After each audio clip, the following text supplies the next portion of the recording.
What's up, YouTube? Just wanted to show you guys real quickly what's going on with the 29 gallon. Saw Mr.Moms doing a new contest, so cool guy, great channel. It's always real funny not beating his videos, but I thought I'd show you guys what's going on with the 29 gallons, so this is what I'm going to show for the contest.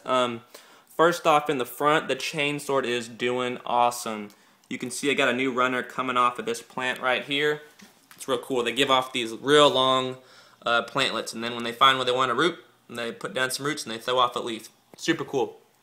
So anyways, got one coming off of that one right there. Got another one right here. This one right here has a leaf on it. Two more right here. This is a whole new plant. And then in the back, you can see got two more leaves coming up. So chain sword is just bumping right now. Super pumped about that because I was a little worried, but it's doing good. Also an interesting note, I'm pretty sure these plants were grown semi out of the water because the leaf shape is different between the new growth and the old growth. You can see some of the older growth, the bigger leaves, they have more of a rounded kind of petal top to them. While this part, this is all new, that's more narrow, like the name suggests, narrow leaf chain sword. So it's cool to see the differences in the leaves and how they're grown. Interesting stuff. So, but enough about the chain sword. Look at this Reineke, this rosifolia. This plant is just insane. It's probably grown, I don't know, maybe 2 inches.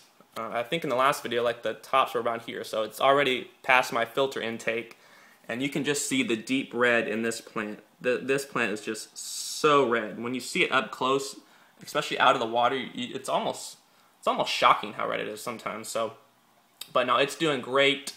Already did some trimming and planted some tops over here. I don't know if it keeps growing so fast. I'm probably gonna have to trim it again and maybe put some in the back here. Crip's doing awesome in the front, super healthy, already got the roots, didn't experience really any melt whatsoever, so Crip's is tight. But the thing I'm most happy about is the red tiger lettuce. This plant is just boss. I mean, I got 1, 2, 3, 4 new leaves down there, and look how red they are. I mean, that's insane. So pretty. This is one of the older leaves, but I trimmed 2 or 3 of the older leaves just to let the new leaves get some light. But I don't know, it's so nice when you see something in your head and you want to recreate it in the aquarium, and it kind of, I don't know, your plans are kind of come to fruition. You can see, like, the plants are just doing awesome in this tank. Main reason, I think, I'll show you right now. You can see I'm running DIY CO2, and it is just bumping. I mean, it's just bubbles all over the tank. So I think the CO2 rather has really helped my plants, you know, kind of get through that initial growing phase. You can see how strong the bubble stream is. Note on DIY CO2, most people tell you with the most common mixture recipes that it goes for about 2 weeks.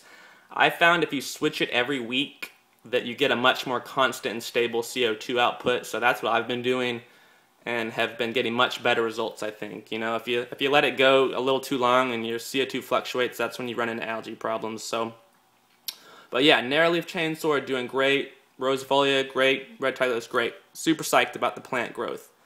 Fish-wise, not a lot has changed. It's the same fish, but they are still doing great. You can see how red, gold, maroon, whatever color you want to call them, the harlequin rasbors are just beautiful.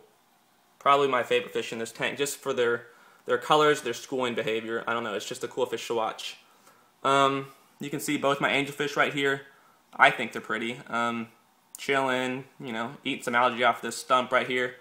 They're just, I don't know, they get along really well with the rest of the fish. They're not really that aggressive. You know, they don't bother each other, so pretty good examples of what a good community angelfish should be. I do have a German blue ram in here. Where he is at the moment is up for a debate. Let's see if I can find him. No. There he is. German blue ram, also doing great. You can see that bright blue spots around his face. If he'd come out in the light, you can see he's pretty much a shade of red, blue, and orange, kind of all mixed in together. So, fish, plants, everybody's just working great together right now. I'm really pumped about the direction of this tank. So, anyways, that's about all I got for right now. Pretty much showed you, I think, everything in the tank. Big shout out, Mr. Mom. Love your channel. Keep doing what you're doing. Hope you like the vid, man. Peace.